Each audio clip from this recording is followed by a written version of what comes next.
good day to you, and welcome to our garden here in Moraga. My name is Kyte, and we're doing a series of short videos on dimensions of beauty in the California native plant garden.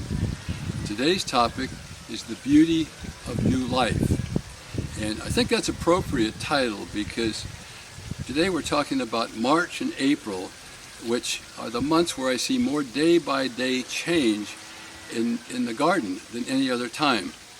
And for example, there's new shoots coming out, there's new leaves, new buds, new blooms, new animals emerging. There's just new life everywhere. And I think it's my favorite months of the year in the garden. And I think one of the most obvious changes is there's a big jump in the amount of color we have in the garden.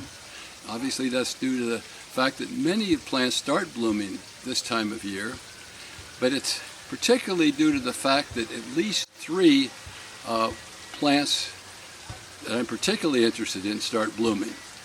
And they give me what I've used the term splashy long bloomers to describe this category. What's a long bloomer? Well, to me it's a plant that is going to hold its bloom for at least 2 months. Splashy, that means I should see splashes of color. Like with this sulfur buckwheat, I see more bloom color than I do leaf color. And so if I were an artist sitting down, I could take a paintbrush and I could splash strokes of yellow, orange, white, and purple and have a very gala painting.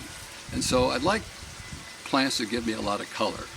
And the 3 that come to mind that start in March and April starts with the poppies in March, giving me a nice orange color everywhere, and then the sulfur buckwheat kick in, and the white monkey flower, Mimulus bifidus. And those 3 combined with the verbena that's already blooming gives me a great foundation in color for the next few months. Four of those plants. And of course there are others that come along. Here in the back we have an open woodland, and so the plants are spaced enough so that I can have this color pretty much throughout the plant community. In the front we have a chaparral, so we're talking more about a border, and sometimes I leave some shrubs vacant in certain areas, and so there's areas for these plant colors to move into. Let's go look at that chaparral. Out here in front we see a border.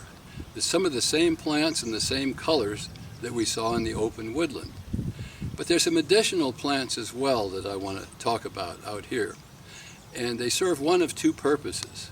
Some of them are a backup to the colors that we already have. For example, one of my long bloomers may not be a long bloomer that year. It might be a bad year for it. To have another plant of the same color there is ideal. And some of the other plants provide their own unique interpretation of color, a little maybe between the colors that we have. They enrich what we have. So let's start with one of those plants, and it's this yellow-orange plant that you see that's nothing more or less than our local monkey flower. And this particular mimulus is this yellow-orange color that just enriches those colors around it. Now, if I wanted to have a low backup for yellow, in case the sulfur buckwheat is not doing well, I already have one in the year-round Sundancer daisy. If we want yellow in a taller plant, we already have that as well in an island bush poppy. But I've added another large plant, a bush that's a yellow bloomer, and that's the yellow bush lupine, because it brings that nice, beautiful leaf shape and bloom shape of the lupine. Now, how about the verbena, the bluish-purple plant that we rely on so much? Well, we have another backup here in the woolly blue curls, and this is a plant that I love. It also blooms, even though it starts a little later than some, it does bloom for a couple of months, and it's a great plant for pollination for the bees as well as the hummingbirds. And it's got a little different look to the shrub. It's more as the upright blooms that are just unique unto themselves, and it's one of my favorite shrubs. For a low blue backup, I almost have to wait till next month when the foothill penstemon comes into bloom. But a couple have started to bloom early, so here's one of those. Now, there's two other blue or purple plants that I think of in March and April. And in March, of course, the obvious plant that I look forward to is the California lilac, the Ceonothus. We have them in several species with blooms everything from white to dark blue. But I think my favorite bloom is the medium blue of the Ray Hartman. And that plant also is fast growing and gives me a full bush that in the month of March, the whole bush looks like it's blue. It's just wonderful. And the other plant that I enjoy so much, it comes in April, and the native iris. And I have two species of that. I have the Douglas iris and the Del Norte iris, which is the thinner leafed iris of the very northern part of California. My favorite color in iris is kind of a soft purple. Like the monkey flower, it brings its own shading of color to enrich what's around it. And so the two irises are among my favorites that time of year. Now, how about a backup plant for the poppies? Sometimes the poppies in a certain area may not last the full 2 months. So I do have a good backup, just about the exact color of our poppies, and that's the orange monkey flower. I associate the name Mimulus terracotta with the particular color that I see in the nurseries. Now for a white, low-blooming plant, in case the white monkey flower is not doing well, the white poppy provides a great backup for that. And at Annie's Annuals, it's been sold for years under the name Alba, and it can a healthy plant of that can have a couple of hundred blooms, so it can have a lot of color as well. There's two white blooming plants, the blooms I really enjoy, and one is the western serviceberry. It only blooms for about a week or so, but it's a plant that has beautiful bloom, delicious berries, and I just love seeing it when I'm in the Sierra. And that's a plant that makes great pies up in western Canada. They call it the Saskatoon berry. The other bush white bloom that I love so much is the snowdrop bush, Styrax officinalis. And the blooms are like little bells, and when the wind starts blowing, I almost expect to hear them ringing. Ours is almost a tree form, which kind of reminds me that Doug Tallamy says don't overlook the trees for their benefits to butterflies and moths. And I find the same thing is true with bee pollination. A couple of years ago, I was walking in my backyard, and I heard what sounded like a hive of bees overhead. And I looked up, and it was not a hive, but it was a group of bees on almost every bloom, it seemed like, of our mountain mahogany, a white bloom up higher in the tree. The other white blooming tree that I enjoy so much is Armadrone.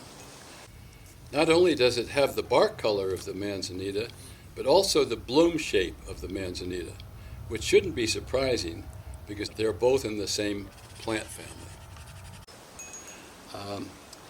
The color that I've had the most difficulty with in terms of producing splashy color in the spring is red.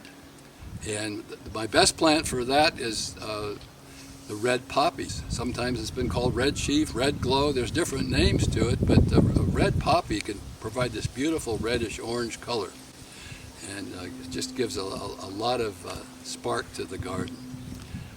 My backup plant for that is a Firecracker Penstemon, or Eaton's Penstemon.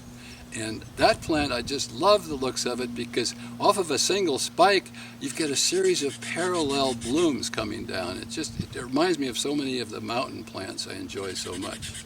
I've been trying to make bigger patches of Eaton's Penstemon. The other plant that I've had to supply red early in the year is my red monkey flower that I've seen growing natural in Southern California, Mimulus puniceus.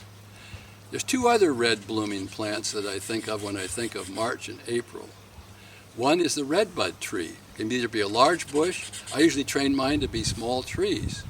Once again, like the monkey flower and the iris, it brings its own interpretation of color, kind of a different shade of red than we typically see. And it's just delightful because the whole plant looks red at that point. The other plant, the red blooming plant that I really look forward to in April, is my favorite currant, the blood currant, Ribes sanguineum. And I try to get it, when I buy it, I try to get it as red as I can. There's one other red plant I want to talk about. It's not splashy like these others. It's very subtle and inconspicuous, but delightful nonetheless. And that's the red version of the coral bells. It's called a canyon bell. Anyway, these are the plants, some of the plant blooms that I enjoy in March and April. Okay, new life in the garden this time of year isn't just about the plants. It's also about the animals. I think the animal that I most enjoy looking forward to this time of year is the Pipevine swallowtail butterfly. Last year I was talking in one of these tours about the fact that they've become resident in our garden now. They don't just come and lay eggs, they come and nectar and do their mating squirrels and just hang out, egg laying, whatever. But I was saying last year how I've never seen them do a chrysalis. Well, 2 weeks after I said that, all of a sudden I spotted about a dozen caterpillars walking up various walls of our house and building chrysalis in plain sight. So they built those in May, and this March they started to emerge from those chrysalis. And it takes about a half an hour for them to get their, flutter around a bit and get their wings strong enough to be able to fly. And it's beautiful seeing them get back into their activity.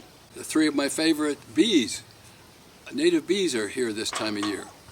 The big digger bees are still around. They started with the manzanitas and they're still on some of the bigger blooms. The osmia bee, the little kind of black with blue or green tinges, is on the foothill penstemon and the phacelia. And some of the sweat bees are on the poppies. And there's other bees as well. And of course, it's not just insects in the air. The ground is alive with western fence lizards.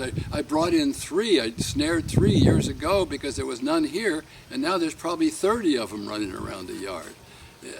And once in a while, I even see the alligator lizard, which is probably a little less common. So, and of course, the birds. The birds have been very active in our yard, and some of them have migrated out now. The last week of April, the white-crowned sparrows and golden-crowned sparrows leave.